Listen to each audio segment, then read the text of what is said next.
আপনারা দেখছেন news now, খবরের নতুন ভাষা।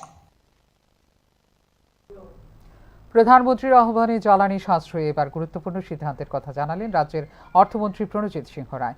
অর্থমন্ত্রী বলেন, আগরতলায় থাকাকালীন তিনি সরকারি এবং ব্যক্তিগত সমস্ত কাজ করবেন স্কুটিতে করে। এসকর্ট সহ গাড়ি ছেড়ে জ্বালানি সাশ্রয় করবেন তিনি। তবে আগরতলার বাইরের কোনো কাজে গেলে তিনি গাড়ি ব্যবহার করবেন। একইভাবে তিনি বলেন, সরকারিভাবে আরও কোনো উদ্যোগ গ্রহণ করে জ্বালানি সাশ্রয় করা যায় কিনা সেই বিষয়ে তিনি চিন্তা করবেন। প্রসঙ্গত, কয়েকদিন বাইরে থাকার পর শনিবার রাজ্যে ফিরেছেন অর্থমন্ত্রী। বিমানবন্দর থেকে তিনি সরকারি গাড়িতে করে আসেন। সন্ধ্যার পর থেকে তিনি গাড়ি ছেড়ে স্কুটিতে দৈনন্দিন কাজ করবেন বলে জানিয়েছেন।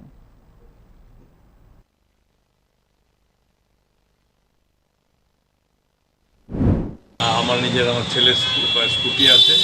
এখন থেকে আমি ঠিক করেছি যে আগরতলা থাকলে পরে স্কুটি দিয়ে অফিস যাবো, স্কুটি দিয়ে আসবে। একদিন যত পিএসও থাকবে আমার সঙ্গে, এটাই করব। একমাত্র আগরতলা বাইরে যদি যাই তাহলে অটোমেটিক হয়তো গাড়িতে যেতে হবে। নাহলে এটা করে অন্তত অ্যাটলিস্ট এটা নয়, এটা মুখে কথা বলা নয়, এটাকে একটা সঠিক রূপায়ণ যেটা করবে।